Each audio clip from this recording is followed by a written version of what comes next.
Fala, futuro bombeiro! Essa aula que você vai assistir agora, ela faz parte do nosso curso de reta final para o Bombeiro Minas. Então nós temos um curso totalmente focado para essa reta final que conta com exercícios, simulados, aulas de teoria e muito mais. Totalmente focadas para a IDECAN, totalmente focadas para o Bombeiro Minas Gerais. Então, se quer saber mais, pode clicar no link da descrição aqui desse vídeo e adquirir lá o nosso curso, beleza? Até mais! E aí, galera, bom dia, boa tarde, boa noite, tudo bem com vocês? Sou o professor Alessandro, professor de Biologia. Estamos aí na reta final da sua preparação para o CBM Minas Gerais. Vamos lá, sem mais delongas, deixar você afiado para qualquer item de Biologia, que seja nesse certame ou em qualquer outro, não será para você um obstáculo à Biologia. Então vamos lá. Nessa reta final, temos alguns tópicos importantes a abordar. Já falamos do processo importante de divisão celular, mitótico e meiótico. Mas é preciso linkarmos esses dois tipos de divisão celular agora no importante processo, que é justamente o processo de gametogênese, por assim dizer. Então vamos lá. Nosso grande objetivo hoje é explorarmos esses conhecimentos de mitose / meiose em um só conhecimento que nós chamamos de gametogênese. Gameto vem de gameta. Gênese vem de formação, construção, geração. Estamos ainda abordando biologia celular, metabolismo e fisiologia celular. Muito bem, meus caros. Quando falamos em gametogênese, é preciso termos a clareza que existem duas grandes categorias de gametogênese, por assim dizer. Eu tenho a chamada gametogênese masculina e, logicamente, eu tenho a gametogênese chamada de feminina. A gametogênese masculina, ela é denominada espermatogênese.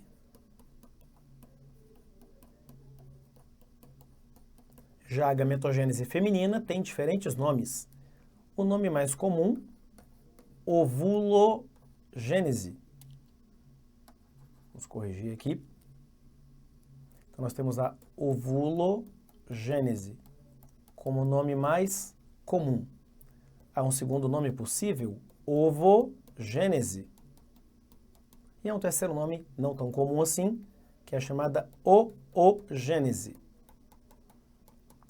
São três termos equivalentes: oogênese, ovogênese ou ovulogênese. Independente aqui do contexto, o objetivo das gametogêneses, seja a masculina, seja a feminina, é a produção de células viáveis, capazes de participar de um processo reprodutivo, que seria a fecundação, e basicamente essas células são mais conhecidas como gametas, por assim dizer. Pois bem, vamos falar da gametogênese masculina inicialmente. Primeiro ponto importante. Onde acontece a gametogênese? Bom, seja masculina, seja feminina, a gametogênese ela acontece nas chamadas glândulas sexuais, mais conhecidas simplesmente como gônadas. No caso do homem, essa gônada tem nome e que todos nós conhecemos. Estamos falando dos testículos. Então é o testículo, a gônada em questão. Ele, testículo, está alojado dentro de uma bolsa, que é a bolsa escrotal, ou apenas saco escrotal, ou apenas escroto, ou eventualmente alguns autores podem chamar simplesmente pelo termo saco. E por que a gônada masculina está do lado de fora do organismo? Porque a gametogênese masculina, ela depende de uma temperatura adequada para acontecer. E essa temperatura precisa ser inferior à temperatura corporal. Como a nossa temperatura corporal oscila entre 36 e 37 graus, e a nossa gametogênese, quando eu digo nossa, eu me refiro à masculina, acontece na casa de uns 30 graus, por esse motivo, as gônadas masculinas estão fora do corpo, alojadas dentro de uma bolsa. No entanto, aqui na figura, nós temos um testículo em corte, mostrando uma área dentro do testículo, denominada de túbulos ou canais seminíferos. É aí onde eu vou encontrar células que vão entrar em meiose e que culminarão na produção dos gametas masculinos. Eis que, antes mesmo de um menino nascer, ele já terá um testículo. Tanto é que você faz uma sexagem fetal para determinar geneticamente o sexo do indivíduo, estamos falando de um indivíduo XY, mas que por volta dos seus 3 a 4 meses de vida intrauterina, tem o seu broto genital se diferenciando em pênis e nas gônadas masculinas, que são chamados testículos. Feito isso, dentro desses testículos existem células que se chamam espermatogônias. E elas, as espermatogônias, vão ganhando quantidade, porque acontece um processo denominado mitose. Então, por mitose, novas espermatogônias são produzidas. E com um detalhe, no caso dos meninos, uma vez iniciada a produção de espermatogônias, ela não será mais interrompida. O seu avô, o seu bisavô, com 104 anos, que tanto já viveu, talvez tenha tido doenças ao longo da sua vida, Alzheimer, Parkinson, um derrame, um infarto, diabetes, enfim, independente da condição fisiológica do seu avô, mesmo aos 104 anos, ele está produzindo novas espermatogônias. Essa capacidade não é interrompida em nenhum momento da vida do homem depois de iniciada. No entanto, essas espermatogônias vão sofrer um processo de diferenciação. Então, passado aqui o período germinativo, e aí um período em que há crescimento do organismo como um todo e há o aumento da quantidade de espermatogônias, eu tenho um período agora de amadurecimento. E o que eram espermatogônias se diferenciam e passam a se chamar espermatócitos primários. São estas células, os chamados espermatócitos primários, que entrarão agora no processo de meiose. Com um detalhe, isso só acontece na vida dos meninos a partir da sua puberdade. Alessandro, em que idade a puberdade acontece nos meninos? Depende de cada garoto, dos genes que ele recebe. Em média, na casa aí de 12 anos, a puberdade já deve ter sido iniciada. Nos apressadinhos, isso vai acontecer aos 10. Nos atrasadinhos, isso vai acontecer na casa dos 14 para os 15 anos. Mas, em média, na casa dos 12 anos, a puberdade é iniciada, por assim dizer. Então, você teria iniciada a puberdade, tem-se início ao processo meiótico. E aí, o que era? Um espermatócito primário, ele faz a primeira divisão meiótica e, como resultado disso, você gera os chamados espermatócitos secundários.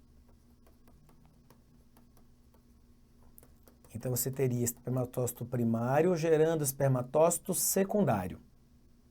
Só que aí, cada espermatócito secundário vai entrar em meiose 2, gerando outra célula. E aí é preciso termos a seguinte clareza. Então, vamos lá. Havia uma célula chamada de gônia. Estou pegando só aqui o sufixo. É a espermatogônia. O que as gônias fazem da vida? As gônias fazem da vida mitose, gerando novas gônias. Isso vai acontecer a vida inteira do homem, desde que iniciada ali as mitoses dentro do seu testículo. Lembre-se, letra E seguida de exclamação é divisão equacional, portanto é mitose. No entanto, chegada a puberdade do menino, as gônias amadurecem, deixam de ser gônias e viram ócitos primários. Estou falando de espermatócitos primários, ou espermatócito 1, depende do autor. O que aconteceu aqui? Aqui houve amadurecimento, houve, portanto, maturação. Isso não é divisão celular, é amadurecimento. Agora, esses ócitos primários, somente a partir da puberdade desse menino,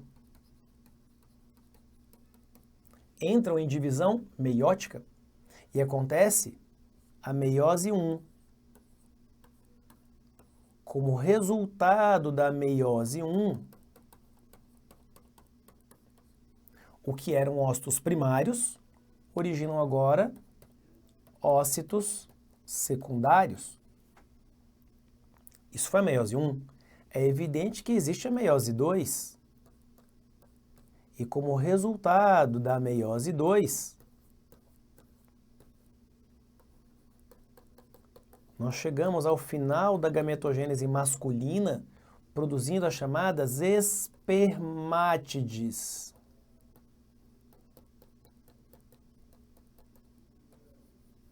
A espermátide é a célula resultante do processo meiótico masculino. Esse é o produto da meiose. Há um problema. A espermátide não é uma célula capaz de fecundar ninguém, porque anatomicamente ela não está capacitada. Eu preciso que ela venha se capacitar. E a capacitação disso inclui em um reposicionamento de organoides. Centríolos vêm para uma ponta, crescem, para que isso origine um flagelo. O complexo de Golgi vai para outra ponta, se funde, isso vai originar uma bolsa cheia de enzimas, que é o acrossomo. Mitocôndrias se organizam próximo do flagelo, para que você tenha uma produção de energia. Ou seja, eu vou ter um conjunto de mudanças que culminará efetivamente em um gameta. Na parte aqui anterior existe uma bolsa cheia de enzimas, que é o acrossomo. Aqui estaria o núcleo com o material genético. Aqui eu teria, portanto, o flagelo resultante do crescimento dos centríolos. E mais ou menos aqui nesta área, eu teria as mitocôndrias acumuladas. Aí sim, eu deixo de ter a espermátide e ela passa a se chamar espermatozoide. Agora existe uma capacidade de fecundidade nesse homem. Mas esse processo de amadurecimento da espermátide em espermatozoide, isso tem nome. Estamos falando de um processo chamado de espermiogênese. Então, cuidado. A espermatogênese permite sairmos de um espermatócito primário e chegarmos a 4 espermátides. A espermiogênese permite amadurecermos as espermátides em espermatozoides. Quando olhamos os desenhos dos livros, o que costuma aparecer para nós, nos desenhos dos livros, são esses caras aqui, ó, lá no final da história. Eles são os espermatozoides. Só que só existem espermatozoides depois da espermiogênese. A espermatogênese culmina em espermátides. E aí a espermiogênese culmina em espermatozoides, por assim dizer. A gametogênese masculina, uma vez iniciada, não é mais interrompida. Lembra do seu avô, 104 anos, Alzheimer, Parkinson, diabetes, 2 pontes de safena? Pois é, o seu avô, independente da sua capacidade de ereção, independente da sua capacidade de manter ou não um ato sexual, tem plenas capacidades reprodutivas do ponto de vista da sua fisiologia, das suas gônadas. Então, a janela reprodutiva do homem é da sua puberdade até o final da sua vida. Nós veremos que com as mulheres a história não é bem assim. Então, avancemos para esse caminho? Pois bem, as mulheres, assim como os homens, passam por gametogênese. A gametogênese feminina se chama ovogênese, ou ovulogênese, ou oogênese. E assim como nos homens, ela acontece também nas gônadas, que são as glândulas sexuais. No caso da mulher, estamos falando logicamente do seu par de ovários, localizados aí na região pélvica, conforme nos mostra a figura, nos dando uma referência. Aqui, um ovário ampliado e dentro desse ovário, logicamente, um conjunto de células que permitirá a essa mulher realizar com sucesso todo o seu processo reprodutivo. Repare que nesta imagem há um conjunto de células que tem aqui uma representação. Vamos sair aqui do número 1, número 2, número 3, número 4, número 5, número 6, número 7, número 8 e número 9. Há, portanto, uma sequência importante de eventos que acontece dentro do ovário de uma mulher. E nós temos que comentar isso com um detalhe mais apropriado. Vejamos o seguinte: uma vez que exista uma fecundação e que você tenha, portanto, um embrião, e esse embrião seja um indivíduo geneticamente falando XX, portanto, trata-se de uma menina.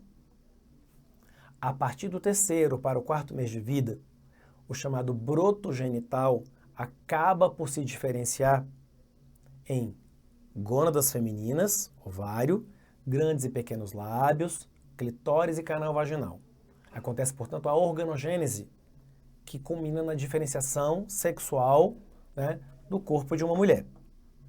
Eis então que, a partir dali, dentro do ovário dessa menina, existem células chamadas de ovogônias. Como nos meninos haviam as espermatogônias. Assim como nos meninos as espermatogônias faziam mitose, nas meninas as ovogônias também farão mitose, mas com uma diferença marcante. Nos meninos, uma vez iniciada a produção de espermatogônias, ela avança até o final da vida dos meninos. Com as meninas, não. Você, mulher, só produz ovogônias em uma única janela temporal em toda a sua vida. E essa janela é entre o seu 3º mês de vida intrauterina e, no mais tardar, o seu 6º mês de vida intrauterina. Você nunca mais na sua vida inteira produzirá novas ovogônias. Nessa janela de tempo, estima-se que uma mulher venha produzir entre 200 e até 400 mil ovogônias e nunca mais produzirá novas ovogônias em toda a sua vida. Além disso, essas ovogônias já passarão por um processo de maturação, deixando de ser ovogônias e tornando-se ovócitos primários, antes mesmo de uma menina nascer. Isso já acontece. Ainda mais, antes mesmo de uma menina nascer, cada um desses ovócitos primários vai entrar no processo meiótico. Vai entrar na meiose 1. Vai iniciar a fase chamada de prófase 1. Mas iniciada a meiose 1, iniciada a prófase 1, feito o crossing over, que nada mais é do que a troca de pedaços entre os cromossomos, que saem, portanto, recombinados, a meiose é interrompida, a meiose é pausada. Então é iniciada a meiose e essa meiose é interrompida. Completamente diferente dos meninos. Nos meninos, a meiose só foi iniciada na puberdade. Somente lá. Nas meninas, ela já foi iniciada antes do nascimento e ela foi pausada. Mas e agora, Alessandro, o que acontece? Agora, essa menina, quando ela atinge a sua puberdade, mensalmente, a quantidade de hormônios que uma mulher produzirá em cada um dos seus ciclos menstruais espera-se ser suficiente para que uma célula, ao longo do mês, siga este trajeto que está aqui na imagem do ovário, como eu já havia me referido a ela. Então, espera-se que agora, mensalmente, um ovócito primário siga por todo esse trajeto. Que esta célula avance até o final do seu desenvolvimento. Alessandro, pode acontecer com mais de uma célula? Pode. É esperado? Não. Com 2 células? Pode acontecer. E acontece. Com 3 células? Pode acontecer. E acontece com uma frequência ainda menor. Com mais do que 2, ainda menor a possibilidade. Então, qual é o padrão? O padrão é que, a partir da puberdade dessa menina, que nas apressadíssimas acontece aos 7 anos, nas atrasadas acontece por volta dos seus 15, 16, em média com 11, 12 anos viria a primeira menstruação, né, a primeira menarca, perdão, a menarca que é a primeira menstruação. Então você teria isso acontecendo numa janela de tempo da vida dessa mulher, até por volta dos seus 45, 50 anos, quando então essa mulher interromperia os seus ciclos menstruais, tendo o momento da sua vida chamado de menopausa. Houve, portanto, a menarca e agora no final a menopausa. Mas, enfim, o que espera-se acontecer todos os meses, uma vez que a menina já tenha menstruado, é que a partir dali, um ovócito retome o processo meiótico e avance conforme a figura nos mostra. Um ovócito dará os próximos passos. Mas aí existem diferenças muito importantes. Vejam só. Havia, portanto, uma ovogônia. Essa ovogônia fez mitose e gerou outras ovogônias. Então é gônia que gerou gônia. Estamos falando de divisão equacional, equitativa, mitose. Agora, as gônias amadurecem, deixam de ser gônias e viram ovócitos, vou chamar aqui de ócitos primários. O que aconteceu aqui foi a maturação. Agora, o ócito primário vai entrar em meiose. Só que, nas meninas, antes mesmo do nascimento, isso já começa. E aí viria a meiose 1. Ela começa e ela para. Ela só será retomada a partir da puberdade. Mas a partir da puberdade ela é retomada. Só que aí, ao final da meiose 1, ao invés de se formarem 2 ovócitos secundários, só se forma um. Ué, e o que acontece lá do outro lado? Do outro lado se forma uma estrutura que se chama de corpúsculo polar. O corpúsculo polar, ele é inviável do ponto de vista reprodutivo. Ele não tem toda a arquitetura, ele não tem toda a estrutura de uma célula. Esta foi conservada e mantida só de um lado, no ovócito secundário. Agora, mensalmente, uma mulher vai liberar um ovócito secundário em um momento, então isso aqui era meiose 1, ou divisão reducional. A mulher, então, agora mensalmente, vai liberar um ovócito secundário em um fenômeno que vocês conhecem com o nome de ovulação. Agora, o corpúsculo polar vai degenerar. Ele é inviável. Caso ele não seja inviável, caso ele faça meiose 2, ele origina outros corpúsculos polares, certamente inviáveis. Mas agora a menina ovulou, liberou um ovócito secundário. Esse ovócito secundário entra em meiose 2. Mas ao fazer a meiose 2, esse ovócito secundário também não culmina na produção de 2 células ao final. Só haverá uma célula ao final produzida. E esta célula produzida ao final se chama óvulo. Isto aqui é meiose 2. Só tem um detalhe. Uma mulher só consegue realizar esta etapa, que é a meiose 2, mediante um evento. Que evento é esse, Alessandro? Esse evento se chama fecundação. Eu preciso que o gameta masculino, o espermatozoide, adentre o gameta feminino, que neste momento se chama ovócito secundário, ou ovócito 2, e é somente aí que a meiose é finalizada. Ou seja, eu dependo da fecundação para que a meiose seja finalizada na mulher. Aí sim, passa a existir uma célula chamada óvulo. Só que dentro do óvulo já existe material genético masculino e já existe material genético feminino. Então o óvulo deixará de ser óvulo numa janela muito curta de tempo, deixando de ser óvulo e passando a se chamar logo a sequência zigoto. E aí ele, zigoto, fará um monte de mitoses, originando um novo indivíduo.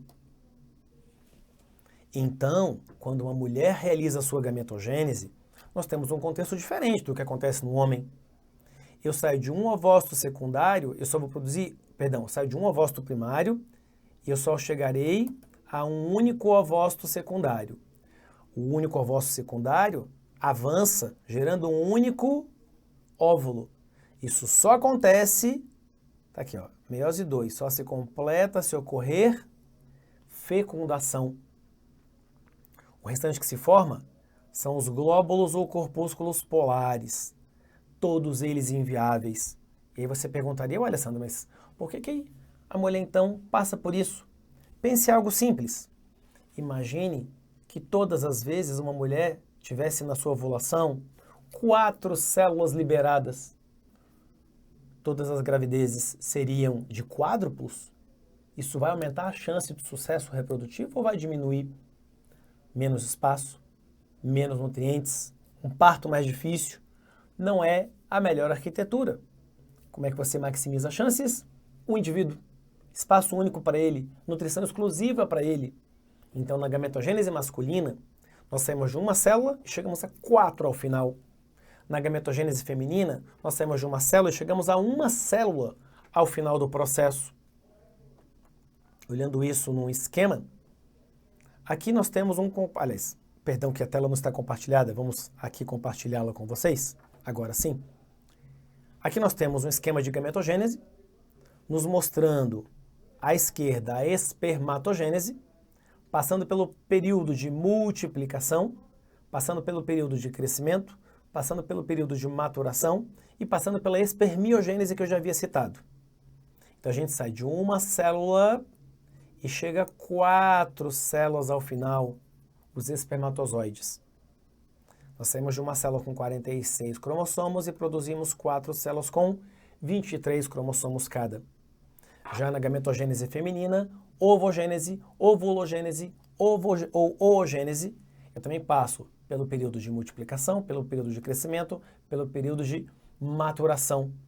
Só que eu saio de uma célula e ao final do processo eu chego em apenas uma célula. A célula de início tinha 46 cromossomos, a célula final tem 23 cromossomos. Então são diferenças importantes e marcantes entre a gametogênese masculina e a gametogênese feminina.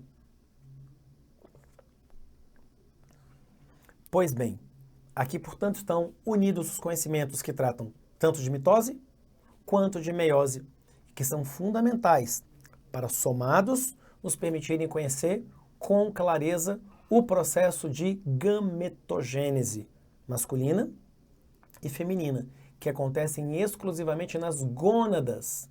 A masculina, testículo, a feminina, ovário. Isso nos permitirá, portanto, o processo de reprodução sexuada, ou seja, aquela reprodução na qual você mistura, na qual você troca material genético. Pois bem, caríssimos, aqui encerramos esse bate-papo que trata de mitose, trata de meiose e trata também de gametogênese, somados os conhecimentos. Aqui mais uma vez o brasão, né, da extraordinária corporação, que é o CBM, neste caso, Minas Gerais, seu próximo local de trabalho. Mas falando em trabalho, o nosso trabalho hoje ainda não acabou, moçada. Avancemos aqui. Então vejam só, nós vamos seguir aqui a nossa vida, indo para mais um tópico da biologia.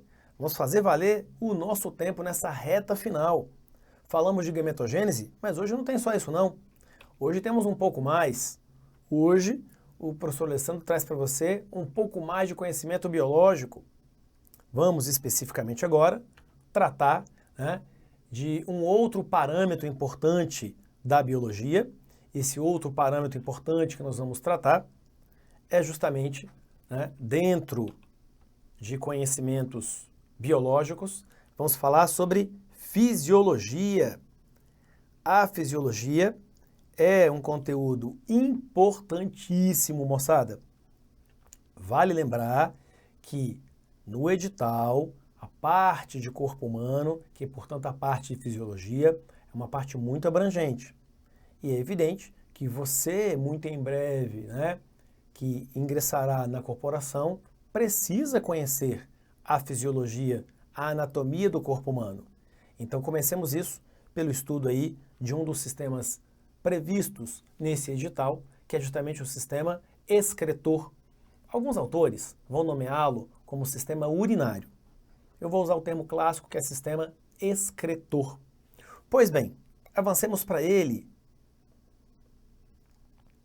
Nosso ponto de partida, quando falamos em fisiologia, é começarmos dizendo para que serve o sistema, Cada sistema tem uma função muito clara. Nós temos que deixar claras quais são as funções de cada sistema, para na sequência falarmos qual é a sua arquitetura, para a sequência disso falarmos como funciona aquele sistema. Pois bem, o sistema excretor desempenha 2 papéis fundamentais em nosso organismo. Papel fundamental número 1, e esse é evidente, moçada. Estamos falando de um conjunto de processos que nós vamos chamar de excreção. Função número 2, caberá a esse sistema promover um conjunto de processos chamados de osmorregulação. Temos que discutir os 2 parâmetros, o que é excreção e o que é osmorregulação. Conceitualmente falando, excreção é nada mais, nada menos do que a eliminação de excretas. Então, excreção tem a ver com excretas. Eu já vou falar do que se trata. Osmorregulação, como o nome já pressupõe, é um prefixo aí, está relacionado com um processo. O processo de osmose. Alessandro, o que é osmose? Para que entendamos o que é osmorregulação. Já chegaremos nesse ponto. Pois bem, vejam só. Excreção é um conjunto de processos que busca a eliminação de excretas. O que é um excreta? Bom, para ser um excreta, tem que atender a 3 parâmetros fundamentais. 1, foi você quem produziu. 2, não tem utilidade para o seu corpo. 3, é tóxico. Então, você produziu, não tem utilidade fisiológica e é tóxico, você precisa se livrar, você precisa excretar. Só que o nosso organismo se especializou fisiologicamente na remoção dos chamados excretas nitrogenados. Ué, peraí, excreta nitrogenado? É porque você metabolizou alguma coisa que contém o elemento nitrogênio. Então, seu ponto de partida é a sua dieta, o que você come. Na sua dieta, existem, portanto, alimentos que são boas fontes do elemento nitrogênio. Existem 2 coisas que você come, que são boas fontes de nitrogênio. Coisa número 1, o polímero conhecido com o nome de proteína. Coisa número 2, o polímero conhecido como ácido nucleico. Seja ele o ácido ribonucleico, ou RNA, seja ele o ácido desoxirribonucleico, ou DNA. Então você tem 2 moléculas importantes ingeridas. Ué, mas como é que eu como DNA e RNA, Alessandro? Simples. Quando você come células de qualquer ser vivo. Se você come uma alface, você está comendo células vegetais. É uma célula eucarionte, tem núcleo.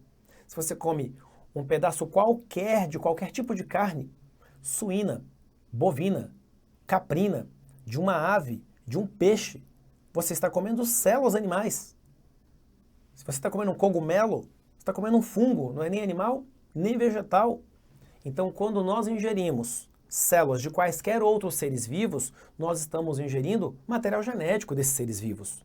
E nós então temos que digerir esse material genético. E, portanto, nós vamos metabolizar, desmontar esse material genético. Muito bem. Quando você desmonta proteínas, você vai liberar pedaços contendo nitrogênio. Quando você desmonta um ácido nucleico, você também vai desmontar pedaços que contêm o elemento nitrogênio.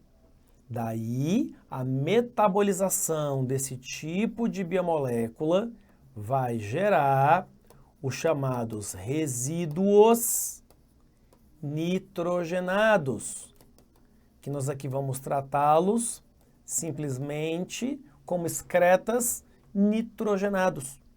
E aí é preciso que você se relembre de alguns detalhes. Se relembre da seguinte maneira. Se DNA e RNA são polímeros e a proteína também, Alessandro, o que é um polímero? Polímero é uma macromolécula, um composto muito, muito grande formado de peças menores que se repetem. No caso da proteína, especificamente, existe aí uma molécula importante, que é esta bem aqui, que está na tela. Estamos falando de um composto batizado simplesmente como aminoácido. É ele, aminoácido, quem está aí na tela. Um aminoácido apresenta esta composição química. Há um carbono central, também chamado de carbono alfa, e 4 coisas ligadas a esse carbono, não importa a posição. Vou chamar aqui de peça número 1. Há um elemento hidrogênio ligado a esse carbono central. Não importa a posição, ora em cima, ora embaixo, ora de ladinho. Peça número 2. A peça número 2 é esse grupo químico de fórmula COOH. Esse grupo químico se chama ácido carboxílico ou carboxila. Sempre presente, obrigatório, não importa a posição, ora em cima, ora embaixo, ora de ladinho. Existe ainda uma estrutura número 3. Fórmula química NH2. É o chamado grupo amina. Eis então que o grupo amina, basicamente, depende também da sua posição. A amina ora está em cima, ora está embaixo, ora está de um lado, ora está do outro. Você se concentra nos seus estudos, hein? Eis então que estamos falando de grupos químicos. Há o grupo amina, há o grupo ácido ou carboxila, há o hidrogênio, 3 peças obrigatórias de qualquer aminoácido. E resta a 4ª peça, que é o chamado grupo radical, que é o que vai diferenciar um aminoácido do outro. Enfim, eles, aminoácidos, são tijolos de construção das proteínas. E quando nós metabolizamos aminoácidos, nós produzimos excretas nitrogenados. No caso específico de metabolizarmos um ácido nucleico apresenta nucleotídeos em sua composição. E os nucleotídeos têm uma peça que se chama base nitrogenada. Você então vai liberar pedaços contendo nitrogênios, resíduos nitrogenados. E aí existem 3 grandes categorias de resíduos. Eu tenho a amônia, eu tenho a ureia e eu tenho o ácido úrico. Nitrogênio, nitrogênio e nitrogênio está presente nestes compostos. Eu tenho, portanto, os chamados excretas nitrogenados. Só que aí há uma diferença muito importante. De toxicidade. A amônia é o composto mais tóxico dos 3. A ureia é o composto intermediário. O ácido úrico é o composto de menor toxicidade. Só que também tem uma outra diferença. A solubilidade. A amônia é o composto mais solúvel. A ureia é o intermediário. E o ácido úrico menos solúvel em água. Por esse motivo, pense comigo da seguinte maneira. Seria bom liberar a amônia? Não, porque a amônia é muito, muito tóxica. Tão tóxica que você nem pode armazená-la. Tão tóxica que para eliminá-la com segurança, você gasta um rio para eliminar a amônia com segurança. E nós somos seres terrestres. Não é, portanto, uma boa ideia que você tenha a amônia como seu principal excreto nitrogenado. Então vamos para a ponta oposta. Vamos para o ácido úrico. Ele é o menos tóxico. Incrível, mas ele é o menos solúvel. Ou seja, se você liberasse ácido úrico, você não iria urinar um fluido, você iria urinar uma pasta. O nosso sistema urinário não tem a arquitetura que favorece a eliminação de uma pasta. Por esse motivo, o nosso principal excreto nitrogenado é a ureia, um composto intermediário tanto na solubilidade como na toxicidade. Por isso, nós somos animais chamados de ureotélicos, porque nós liberamos a ureia como nosso principal excreto nitrogenado. Mas nós produzimos amônia, sim. Ué, como é que acontece? Você converte a amônia em ureia e ácido úrico. Onde isso acontece, Alessandro? Isso acontece em um órgão. Estamos falando do fígado. Lá acontece essa conversão. E aí você teria, portanto, lá o chamado ciclo da ureia, a conversão de amônia em principalmente ureia e em frações de ácido úrico. Pois bem, cabe ao sistema excretor realizar a excreção. O nosso sistema excretor é especializado na excreção de excretas nitrogenados. Você produz amônia, mas você vai convertê-la em ureia e ácido úrico. E a excreção nada mais é do que a eliminação dos excretas. E nós somos especializados em eliminar excretas nitrogenados. Detalhe, nós temos um outro excreta. O outro excreta que nós temos, ele não é nitrogenado. Você está liberando ele nesse exato momento. Você está exalando esse excreta. Estamos falando do CO2. CO2 é tóxico, é inútil, você o produziu. Mas quem elimina o seu CO2 não é o sistema excretor, é o seu sistema respiratório. Ou seja, excreção não é exclusividade do sistema excretor, moçada. Então, sabendo de tudo isso, nós então podemos avançar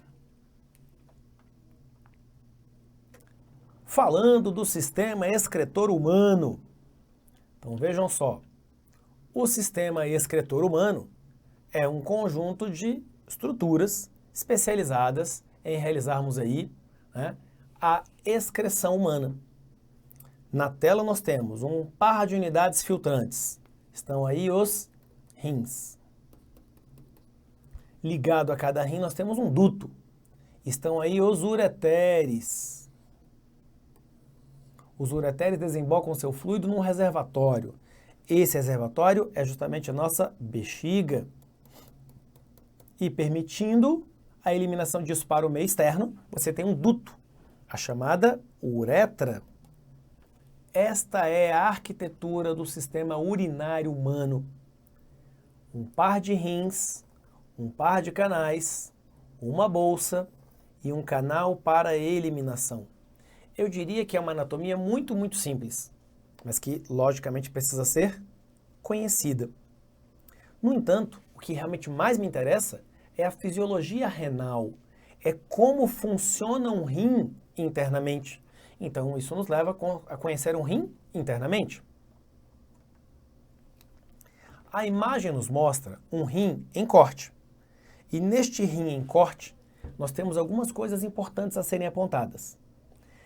Perceba que existem duas grandes áreas. Há uma área mais periférica, denominada córtex, e há uma área mais centralizada, e essa área mais centralizada é denominada medula. Então existe o córtex renal e a medula renal. Só que além disso, perceba que existe dentro do rim toda uma área muito, muito espaçosa, chamada de pelve renal. A pelve renal é toda esta região aqui sendo devidamente marcada. Então, tudo isso é a chamada pelve renal. Então, existe aí um conjunto de estruturas que nós nomeamos pelve renal. No entanto, de que maneira, Alessandro, um rim efetivamente filtra as coisas? E que coisas o rim vai filtrar? O rim vai filtrar o seu sangue. Daí, vejam só, lá atrás, no nosso primeiro slide, em que estamos tratando do sistema excretor, eu coloquei duas funções para o sistema excretor. Função número 1, excreção. Excreção e eliminação de excretas. Os excretas que nós vamos eliminar são os excretas nitrogenados. Já vou agora falar como e em que estrutura que é microscópica. Só que eu coloquei uma segunda função, a chamada osmorregulação, de maneira muito direta e assertiva. Osmorregular é regular a tonicidade do seu sangue, ou seja, quais são as concentrações de solutos ideais na sua corrente sanguínea. Glicose, aminoácido, vitamina, íons. Tudo aquilo que está em excesso não é bem-vindo na sua corrente sanguínea. Osmorregular é justamente regular os níveis de osmose no seu corpo. Mas você regula os níveis de osmose a partir dos níveis de soluto. Porque dependendo do nível de soluto, isso impacta no fluxo do seu solvente. E o fluxo de solvente através da membrana se chama osmose. Daí você vai osmorregular. Você vai regular os seus níveis de osmose. Mas para isso, é necessário que você, portanto, conheça as unidades filtrantes microscópicas que existem dentro de um rim. Parte no córtex, parte na medula. essas unidades filtrantes que existem dentro de um rim têm nome. Eu apresento a vocês o astro dessa nossa aula de hoje. Muito prazer, eu me chamo néfron. Pois bem, moçada, néfron é esse carinha que está aí devidamente representado. Tudo isso que está na tela representa uma única unidade filtrante, um chamado néfron. Um néfron tem por papel biológico filtrar o seu sangue. Por esse motivo, tem aqui um vaso sanguíneo de entrada do sangue, arteríola aferente, e um vaso de saída do sangue, arteríola eferente. Então, este miolinho que aqui está, com o nome de glomérulo de Malpighi, hoje na literatura chamado apenas de glomérulo, mas glomérulo de Malpighi é o nome correto. Esse é o nosso filtro. Ué, como é que funciona esse filtro? Esse filtro tem elevada permeabilidade para alguns compostos, mas tudo depende do tamanho, porque existe uma distância entre as células. Coisas muito grandes não podem ser filtradas. Já coisas de determinados tamanhos atravessam a membrana desse filtro. Então, por exemplo, uma hemácia. Uma hemácia é uma célula muito grande. Uma hemácia não vai passar pelo meu filtro. Uma proteína muito grande não vai passar pelo meu filtro. Agora, aminoácidos passam, glicose passa, nucleotídeos passam, íons vão passar. Então, esse meu filtro me permitirá a retenção de coisas que estejam em excesso, mas que tenham tamanho apropriado. Se eu não tiver o tamanho apropriado, eu não tenho a retenção. Então as coisas entram no filtro e aquilo que é tóxico ou está em excesso é retido, mas que tem que ter tamanho apropriado. Ficou retido? Ótimo. O sangue que sai, já sai filtrado. O que me interessa é o que ficou retido. E aí, o que fica retido aqui, resultante da filtração do glomérulo, fica retido nessa bolsa, chamada de cápsula de Bowman, ou apenas cápsula. Dentro da cápsula fica retido um fluido, que nós vamos chamar de urina inicial, ou filtrado glomerular. Esse fluido tem coisas tóxicas e coisas úteis. O que fazer com as coisas tóxicas, Alessandro? Me livrar delas. E as coisas úteis? Devolvê-las gradualmente para a corrente sanguínea. É por esse motivo que agora, completando a estrutura do néfron, eu encontro tubo proximal, alça, tubo distal e duto coletor. Vendo isso de uma maneira mais simplificada, menos poluída que esta.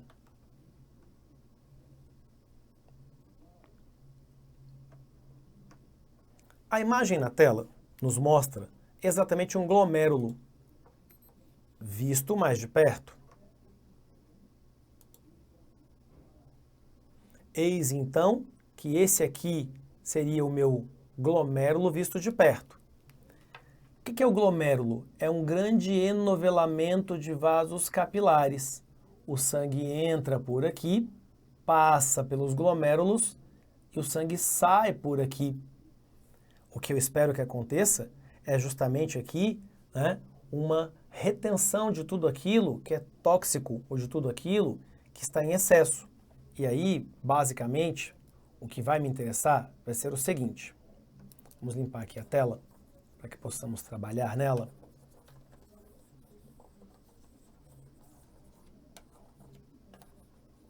A arquitetura de um glomérulo passa por sangue chegando, é o sangue a ser filtrado, vamos chamá-la de arteríola aferente.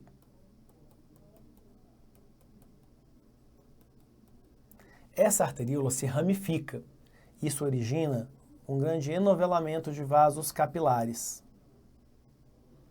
Aqui eu teria uma arteríola eferente, para que o sangue saia devidamente filtrado. Esse enovelamento de vasos capilares é o que nós vamos chamar de glomérulo. É ele, glomérulo, quem retira excessos de toxinas. E isso fica retido dentro de uma bolsa. Essa bolsa é a chamada cápsula, ou cápsula de Bowman. É essa bolsa que vai, né, receber o fluido chamado de urina inicial, ou filtrado glomerular. E aí, basicamente o que vai acontecer é que esse filtrado glomerular agora seguirá por um caminho. Aqui o chamado duto ou túbulo proximal. Quando o fluido passa aí, substâncias orgânicas úteis, como por exemplo glicose, alguns aminoácidos, são devolvidos para a corrente sanguínea por transporte ativo. A sequência disso, há um segundo duto, que, como lembra uma alça, se chama alça. É a alça néfrica, ou alça de Henle, ou apenas alça. E aqui, ao longo da alça, sobretudo água e íons, mas principalmente água, é devolvida para a corrente sanguínea. A sequência disso, eu tenho o chamado duto distal. No duto distal, principalmente resíduos de excretas que não foram filtrados são jogados diretamente dentro desse tubo.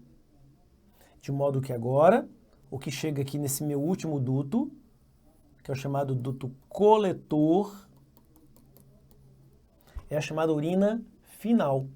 Então você tem aqui no ponto número 1 a urina inicial sendo formada. Uma mistura de coisas úteis e de coisas inúteis. O que chega aqui no ponto número 2, aqui é a chamada urina final. O que eu espero encontrar nela? Excretas, resíduos, os quais eu espero me livrar o quanto antes. O que está acontecendo aqui ao longo do meu néfron tem nome. O que acontece ao longo do meu néfron se chama diurese. Diurese é a produção de urina e ela se dá em 3 grandes momentos. Momento número 1, filtração glomerular. O nome já disse. O que é e onde acontece? Eu estou filtrando o sangue. Onde? No meu glomérulo. Momento número 2, reabsorção tubular. Estou te dizendo o que acontece onde. Estou devolvendo para a corrente sanguínea as coisas úteis que me interessam. Tubo proximal, alça de Henle, duto distal. Momento número 3, secreção tubular. Restos que não foram devidamente filtrados no glomérulo são jogados diretamente dentro do duto distal. Então aqui, etapa 1, ela acontece no glomérulo. A etapa 2 acontece no tubo proximal, na alça, também no duto distal. E a secreção acontece principalmente no duto distal e um pouquinho no duto coletor. Assim você produz algo em torno de 1,5 litro de urina ao longo de um dia inteiro. Obviamente depende da sua dieta, da oferta de água, de uma série de parâmetros importantes. E aí, finalizando esse nosso bate-papo de hoje, existem substâncias que nós produzimos que vão regular a nossa diurese. A primeira delas, Antidiuretic Hormone, mais conhecido como ADH, sempre cobrado nos certames. Ele é um hormônio antidiurético.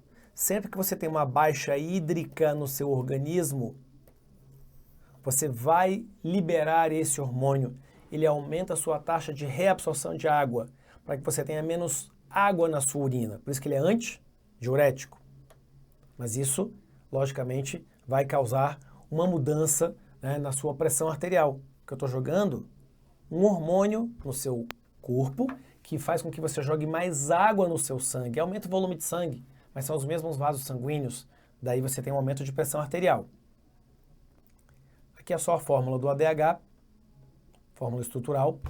O segundo hormônio é chamada aldosterona. Ela aumenta a sua reabsorção de íons, com destaque para o sódio, porque ele é fundamental no impulso nervoso. Mas se eu jogo mais íons no sangue, seu sangue se torna um meio hipertônico, você também aumenta o volume sanguíneo. Como consequência disso, você teria também um aumento da pressão arterial.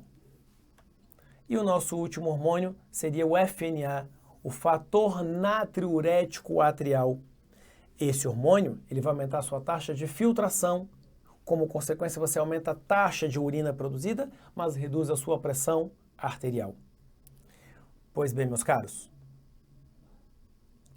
aqui só uma referência, porque é a neurohipófise quem libera o ADH, que é produzido, na verdade, pelo seu hipotálamo, agindo sobre o seu rim e, portanto, regulando a sua diurese. Aqui espero tê-los ajudado mais uma vez, né, com todos os conhecimentos biológicos. Nunca se esqueça, muito em breve, este brasão vai estar incorporado ao seu uniforme. CBM Minas Gerais, vidas alheias a salvar. Galera, grande abraço, bom estudo a todos, até o nosso próximo encontro. Tchau, tchau.